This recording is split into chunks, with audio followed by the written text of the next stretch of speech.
It's really exciting to be here, and I want to thank all three of our candidates, Emily Hart, Michael Murray, and Wilbert. I'm so sorry.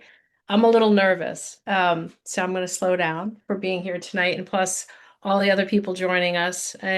Local government has always been really important, and with everything that's going on right now, our local government is even more important. So I really want to thank the three candidates for stepping up and running, and for everyone else engaging in this process. It's really important. And the way that we're going to do this is each candidate will deliver an opening remark and closing statements. And then in between, I'm going to ask each of you the same five questions. And the way that we're going to do the order is we're going to start with the opening remarks in alphabetical order. So it'll be Emily, then Mike, then Wilbert, and then with each question, the next person will be the first person. So everyone will have a chance to go first. And with that, Emily, you will have 2 minutes for your opening remarks. You may begin. Thank you. Good evening. I'm Emily Hardt.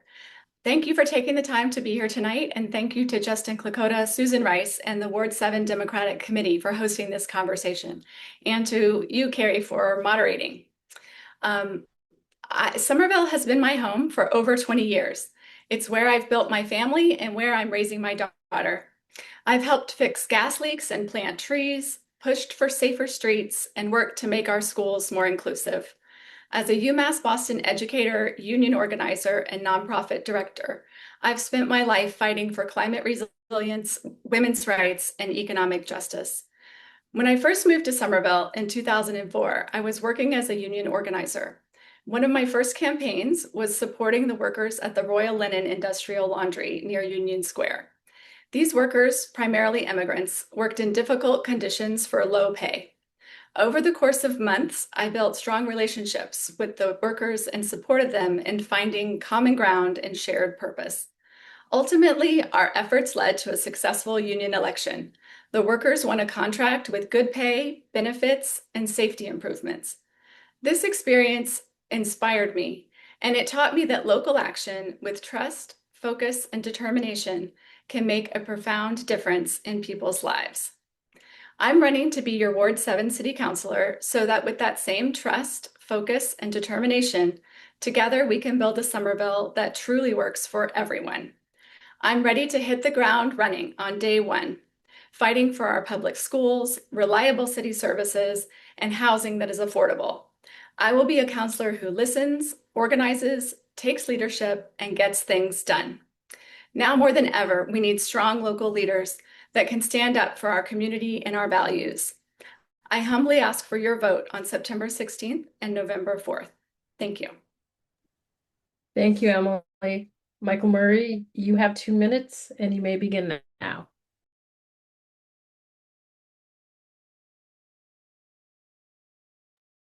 Are you unmuted, Mike? Oh, no, There you go. I'm not. Thank you. All right.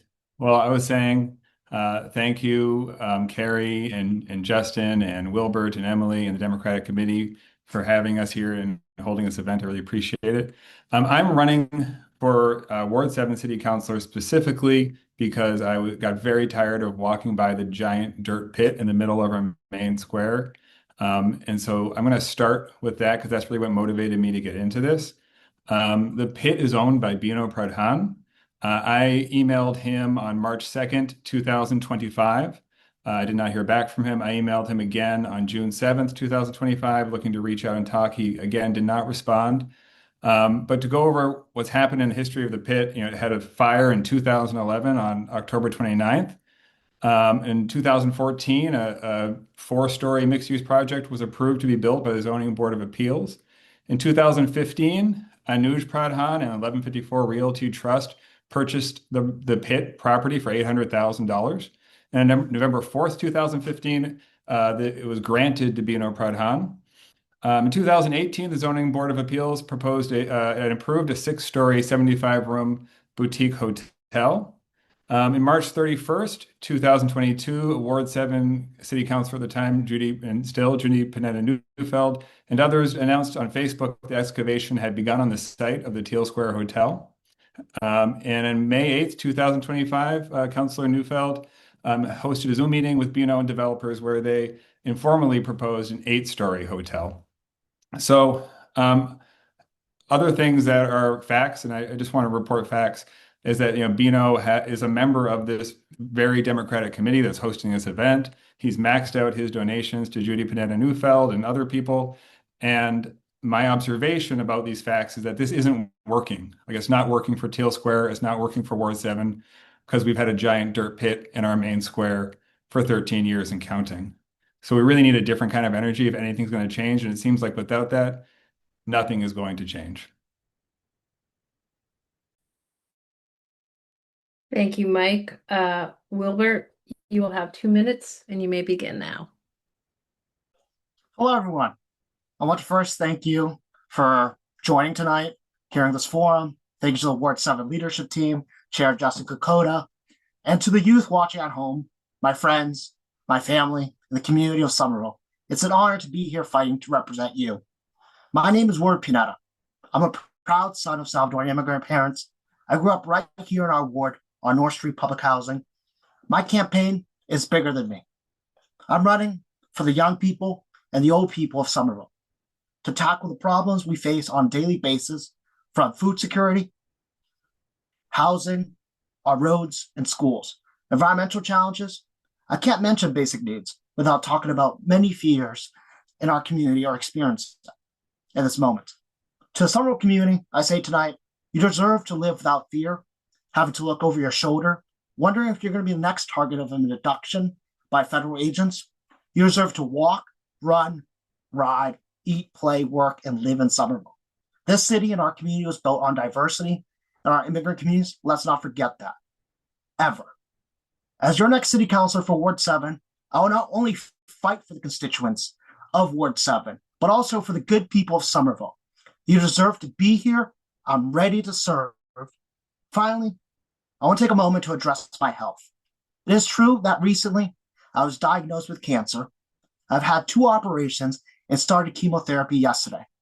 Many of you have experienced directly or through loved ones cancer or other serious health issues. You know how challenging it can be. You know what it means to feel supported. So I want to take a moment and thank everyone across the city who reached out to me yesterday to offer their support. And I want to make it absolutely clear. I intend to fully recover from cancer, run and win this campaign in the fall, and hope to serve as your next city councilor. Thank you. Thank you, Wilbert. And now we will proceed to the questions, and each candidate, again, we'll have 90 seconds for each question. And Mike, we're going to start with you. And here's the first question. Teele Square has seen better days, and the pit outlasting many of our local businesses since the devastating fire years ago. What are your priorities as it pertains to development in Teele Square, and what would you do as ward councilor to advance those priorities? Great question. Thank you. Well, I'd like to add that on my site, ward7versusthe.pit.org, there is a timeline of the events I outlined previously. Your question is, what is the vision for Teele Square? And also, related to the giant dirt pit. I think Teele Square has a lot going for it, for one thing. I mean, I love the small businesses in the neighborhood. PJ Ryan's, Yago, the new Buzz and Bean are all like exactly what we want in Teele Square, like a places to go, places to meet, places to be fed, and celebrate our community. That's why the pit stands out as such an eyesore. I mean, it would just make such a huge, significant difference for it to really be anything but a giant dirt pit. So I would just like to see change. I think on city council, we have the capacity to add that kind of energy, to create that kind of incentive or disincentive necessary to have something there other than the giant dirt pit. So, I mean, the hotel idea is really nice, but I really like, and it's fine. I'd also really like to hear from the community and let everyone hope and dream and wish about what they'd like to see at that space and make sure that the community is heard and represented in the city council and on the city level. So that, you know, this is something that would really significantly improve the quality of the lives of people who pass through Teele Square every day and who live their lives there. Thank you. Wilbert, you are next and you have 90 seconds. Thank you for the question. I believe the first step is having a muscular city government. Like with zoning, that sets the rules for ordinances is a good start, but more activist city action is needed. As a city councilor, I would be in regular contact with the owners of vacant properties like the Teele Square Pit, Asana State Square Plaza. I would encourage them to make a commitment to have clear timeframes to fill property with businesses. Relating to communication to owners of pits, if elected, on day one, I will submit a draft ordinance based from San Francisco that will require all property owners to register within 30 days and renew every year with an annual registration fee of $2,000. To complete annual safety inspection, failure to complete these requirements in a timely, complete manner will result in a 4 times fine of $8,000. This will help speed up the process of vacancies. It would help us be more transparent, and get the ball running. Thank you. Thank you. Emily, you are next and you have 90 seconds to answer this question. Thank you. Well, I agree with my fellow candidates that we want to see a thriving, vibrant Teele Square, and that the project in the location known as the Pit has taken too long. And I also commit to doing everything that I can in my role as city councilor to move projects along that have the support of the community, including incentives or disincentives for empty storefronts or vacant lots. I'm also in support of a Teele Square neighborhood council. I'd love to see the residents have an organized and formal voice in the table for development decisions. And I would be working on following up with the city on the Teele Square area commercial plan and make sure that the city is working on that. I'd also really prioritize supporting small businesses, making it easier for small businesses to find space in the city that works for them, and continuing to have those services available in multiple languages.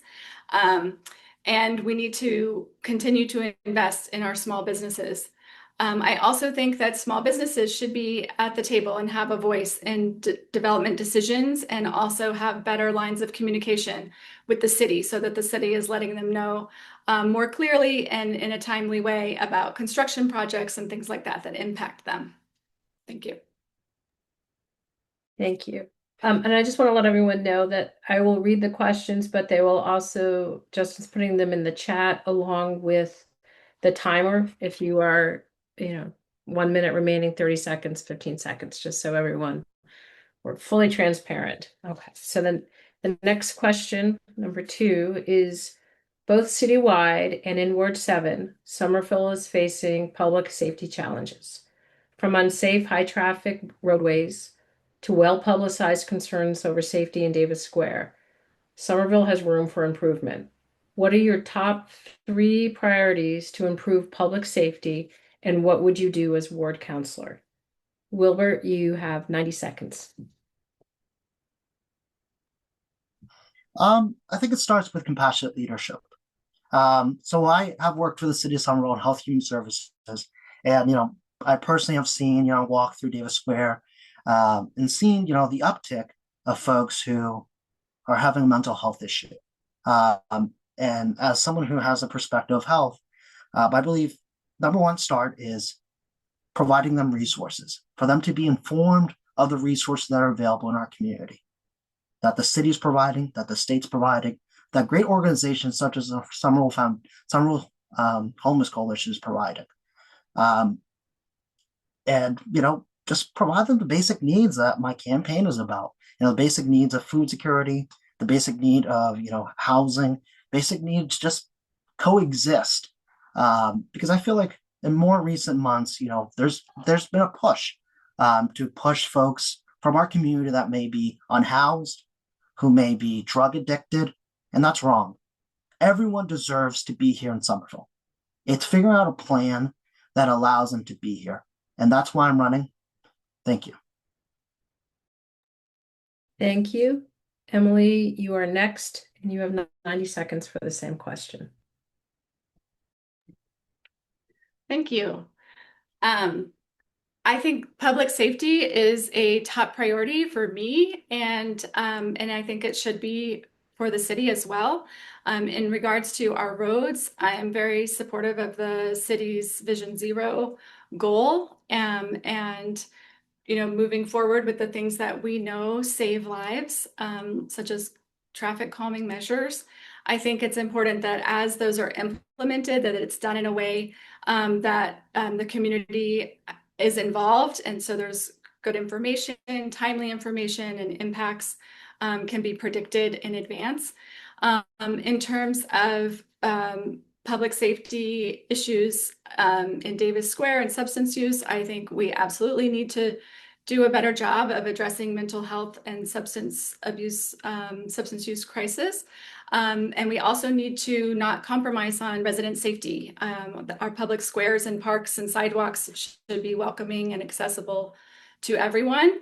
From talking in my own experience and from talking to others, I think the situation has improved. But I also think we need to keep working on it. I'm really glad the mayor's office is continuing to focus on identifying supports that need to be put in place, and that there's frequent patrols and community health workers in the area. So I think that we need to continue prioritizing all of that. Thank you. Thank you. Mike, you're next, and you have 90 seconds for this question. Here we go. Well, first, there's always room for improvement. I think that's a really important point. Also, Somerville does pretty darned well. I was just doing some research on crime statistics before the forum just to make sure I had my facts straight. And you're less likely to encounter violent crime, for example, in Somerville than you are in Massachusetts generally. And it compares well, and the trends are pretty good. But that being said, you always want to improve. And wherever you see distress, you want to meet it with some relief. And so we keep looking to do that and keep looking to get better at that. So, again, pedestrian safety is so important. Vision Zero is a great project, and we want to reach zero pedestrian injury and fatality in Somerville.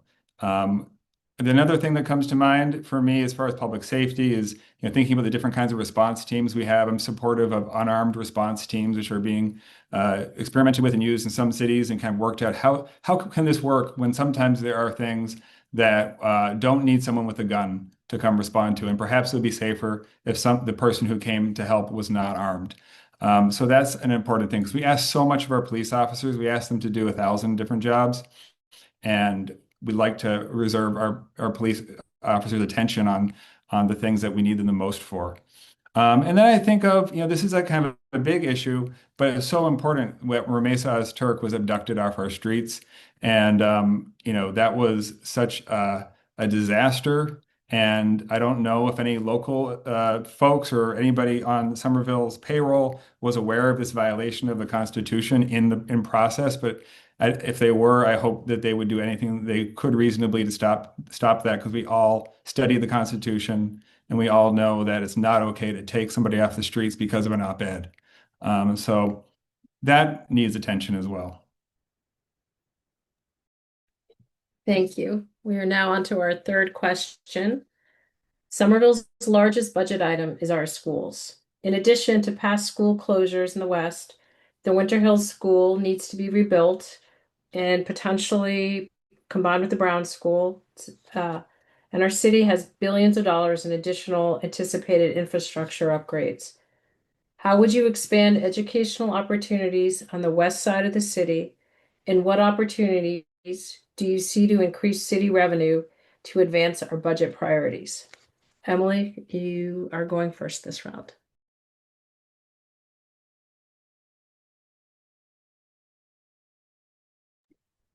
There we go. The unmute. Okay, thank you so much. I think that's a great question. I appreciate that. I am, as a parent of a third grader and someone who's very involved in the Somerville Public Schools, I'm very committed to fully funding our schools and, in general, doing a better job of some more supporting kids and families. So I would fight for investments in early education, more after school programs, more summer programs, and vocational technical training. I know how dedicated the teachers and the staff and everybody who works are, and I think they need more support to be able to give students what they deserve. We also need to ensure access to clean parks and open space. And I think in terms of the how to fund this is a big question, especially given the federal context and cuts to the Department of Education. So I'm glad that the school committee in the city of Somerville is pushing back on that. I know that there was a recent report released from the pilot task force, payment in lieu of taxes. I think that is a promising way that our city can get more funds, is having Tufts and other tax exempt organizations pay their fair share. I'll stop there. Thank you. Thank you. Now on to Mike. You have 90 seconds. So as far as the schools go, in Ward 7, West Somerville Neighborhood School is our school. And I can say that it's a pretty fantastic school. They are doing a very good job, in my opinion. They have a lovely community, staff of teachers, and counselors, principal. But there is always, again, room for improvement. In particular, I'd like to see the special education system be easier to navigate. This is a problem in a lot of places, that special education rules are kind of a mishmash. And I'd like to see Somerville and the school develop a more understandable and direct way to address special education needs and to support parents in getting what they need for their children and support children in getting what they need. As far as increasing revenue, what comes to mind for me is permitting and making it easier on small businesses. Small businesses have a lot of hurdles to face when they want to get started in Somerville, or when new construction begins, or when their various projects come up. And as a Ward 7 counselor, I love the opportunity to really address by address, resident by resident, business owner by business owner, be responsive and try to clear some of these hurdles out of the way so businesses can get started and start adding to the revenue of the city of Somerville through taxes. Thank you. And Wilbert, it's now your turn with the same question. Well, having graduated just a year ago from Somerville High School, I think I can speak from some direct experience about the conditions of our schools. Our schools and our education opportunities for in-time school learning are pretty good. Counting nights and weekends, 80% of our kids' awake time is not in school. That's the problem. My friends and I don't have a safe place to hang out. That's the problem here. I'm committed to activating the church across the West Somerville Library branch to be a teen center in West Somerville. I've been fighting for the last few years as the vice president of the Somerville Foundation, a local nonprofit here in Somerville, to start teen centers, a safe space not only for teenagers, not only for folks who are non-English speakers, but for everyone. This could be a space where we can offer mental health support. This could be a space where we can offer basic needs of food, resources, and that's what I would bring to the table. Being a strong advocate for our schools, for our most vulnerable, and thank you. Thank you. And now our fourth question. Housing affordability is one of the biggest challenges facing our city. Rental apartments cost thousands of dollars per month, and the average home price in Somerville is over $1 million. What specific challenges do you see for our housing developments at Clarendon Hill, the V&A, the Towers, Weston Manor, excuse me? And what would you do as ward councilor to make housing more affordable for all of our residents? Oh, I'm sorry. Mike, you get to go first this time. Sure, I thought so. I wasn't totally sure. Yep, I appreciate your patience. No problem. So, with housing, I think it's important to keep in mind that we are dealing with forces much larger than Somerville. That the need for housing in the greater Boston area and in urban centers, nationwide just keeps going up. More and more people want to live here. Um, that being said, it doesn't mean there's nothing we can do about it. In fact, there's really only one thing we can really do about it, and it's building more housing. That's the only thing that can make it more space for people and help to fight back against the increases in rent that are pretty relentless. So it's important. It's a situation, and also with providing affordable housing. So it's the kind of thing where you help some people, and you try to help as many people as you can, while also recognizing that it's not a Somerville problem. It's a urban center problem nationwide, and we should take it on the best we can. Thank you. And now on to Wilbert.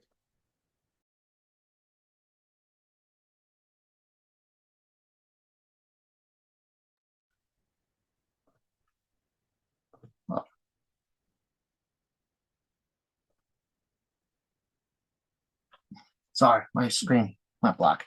I'll do three things. First, it starts with upzoning.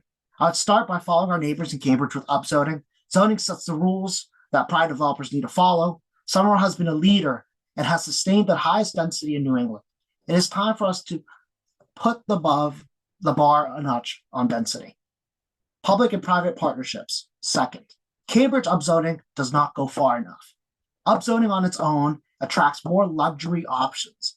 To keep affordability, we need to maintain a robust pipeline of public and private partnerships. I should know. I live in one. I'm the only candidate running for city council who lives in public housing. I should know, that specifically Clarendon Hall Apartments, that without it, I would not be in Somerville. Thanks to the leadership of Mayor Ballantyne, Congresswoman Ayanna Pressley, I live in the brick public housing, on North Street, where mixed income housing is going up, true mixed income housing, 50-50. And we need to do more of it. But even that, if we do everything right and complete a project of the scale of North Street every few years, it would still be a drop in the bucket. But we could be a leader when it comes to the housing crisis, lead the fight to the State House, to the State Senate, to the federal government to receive funding and to really make this a community-driven fight. Thank you. Thank you. And now, Emily, your turn with the same question. Thank you for the question. Housing affordability is one of my top priorities. We know that families are getting priced out, having to take their children out, uproot their lives from their schools. We know that seniors who have lived here for decades are getting priced out of their homes. And I think we need to do everything we can to make Somerville a more affordable city. At the state level, I would continue to do what our city government has done in pressing the state for the home rule petition to allow for rent stabilization. I would also advocate for transfer fee legislation at the state to fund more adequately affordable housing. But of course, we can't wait for these things to happen, and we need to use all the tools that we have at the local level as well. So that includes working with nonprofit developers to identify more opportunities for affordable housing. We are lucky in Ward 7 to have a lot of affordable housing developments here.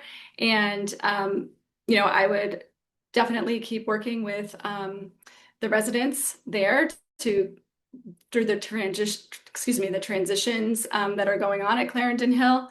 I think we also need to keep funding legal services for tenants facing eviction, funding rental assistance, also doing things like strengthening the inclusionary housing ordinance by increasing the depth of affordability.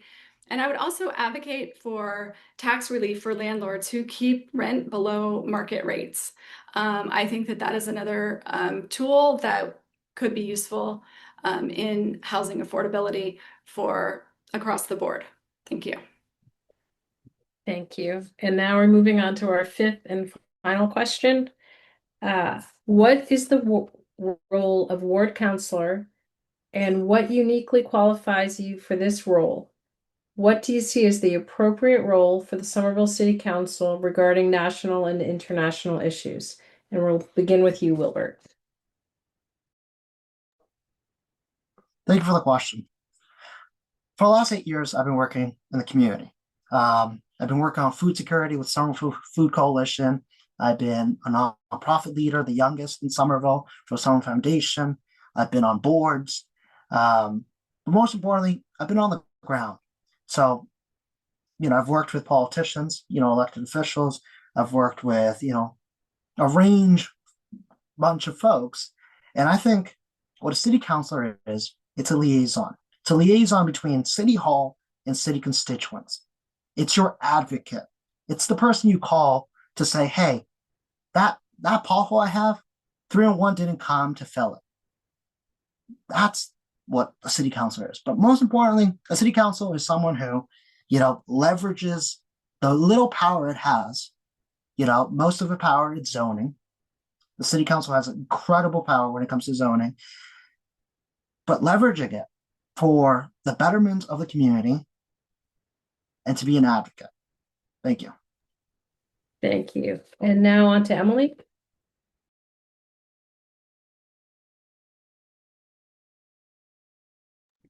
There we go. Thank you. I see the role of city councilor as being the advocate for the community and also the voice, being able to raise issues that are community concerns, to top priorities. And, like Wilbert were saying, the power of zoning and permitting and things like that.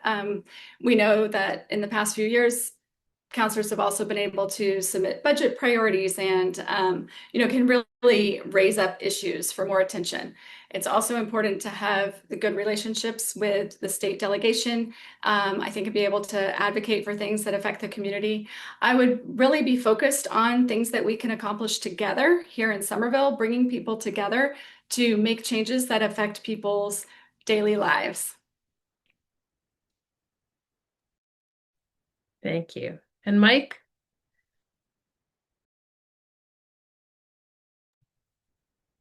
I love this question. Thank you. I think about the national and international issues, and there's nothing that the current resident of the White House would love more than for everybody to just think about him all the time. But my campaign is actually in part a reaction to that.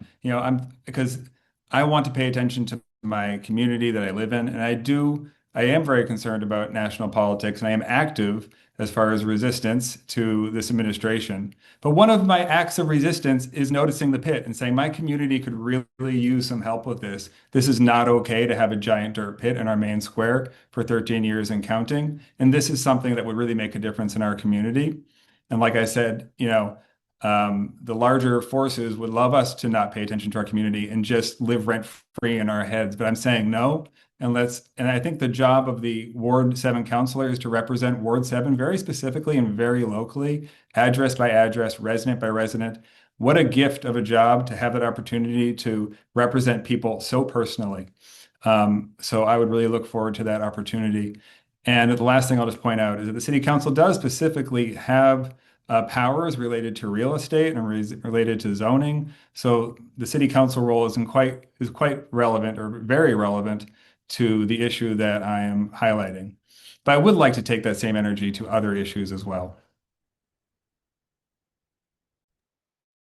Thank you for that. And now we're going to move on to our final Well, that was our final question. We're going to move on to the closing statements, and you each will have 1 minute, and we will start with Wilbert this time. Yes. Wilbert, you have 1 minute. Thank you again for having me tonight. I appreciate it from the bottom of my heart. It's an honor to be representing something bigger than me. This campaign is for our future, for the young people of Somerville who are being left behind, for the renters and those who feel like the weight of housing instability and the high cost of living, to our families who are raising young children, to our elderly who deserve to feel heard, supported, and valued for their wisdom and experience in our community.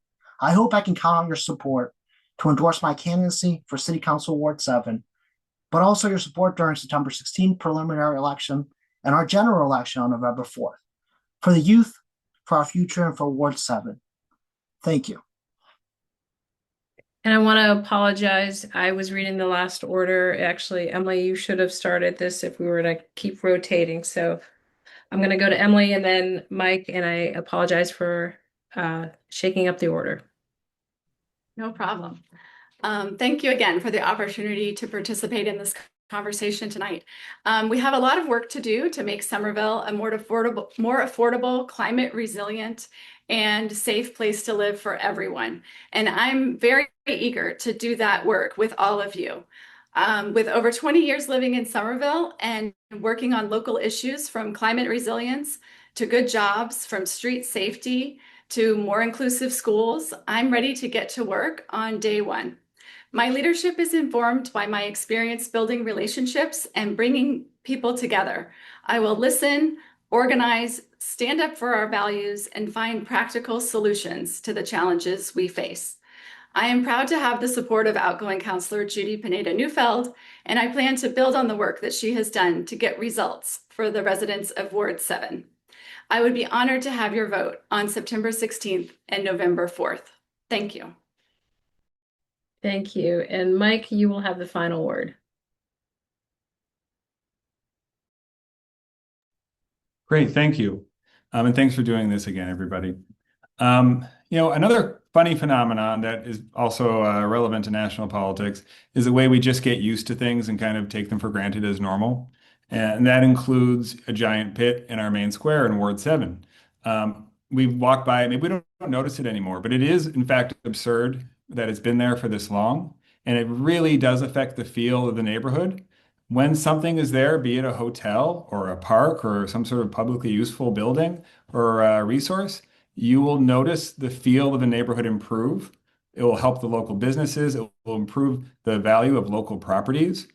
So it's something that's really significant and tangible that we can actually put our hands on, that isn't just theoretical or abstract, but something that we can really do and touch and feel to improve our neighborhood. And like I said, I'm bringing a lot of energy and focus to this issue, but I would like to bring that same kind of energy and focus and tenacity to the other needs of Ward 7. And I look forward to hearing from people and going door to door with what people's concerns are and representing the community for what they want in Somerville. So thank you. Well, thank you, all three candidates, and Justin and Susan for doing the behind the scenes work to make this possible.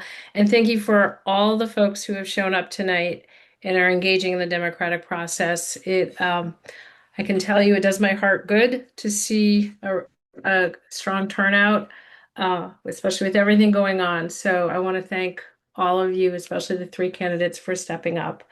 It was a very informative discussion today. And so this concludes the forum. And so now the elected members of the Democratic Ward 7 Committee will consider the endorsements of this race by an online ballot, and the results will be announced later this month. It's the same process that we've done in others. You'll get a ballot through OPA vote. It'll be open for a week. There'll be the three candidates' names and the option of no endorsement. If you want to rewatch this, or if there's other folks who haven't had a chance, it'll be online. So we'll get the good word out as best we can. And then we'll get the results of that in about a week. So thank you all for your commitment to our democracy. Really, really pleased that we're all here, and it says a lot about our community and the turnout we've had. So thank you, everyone, and good night.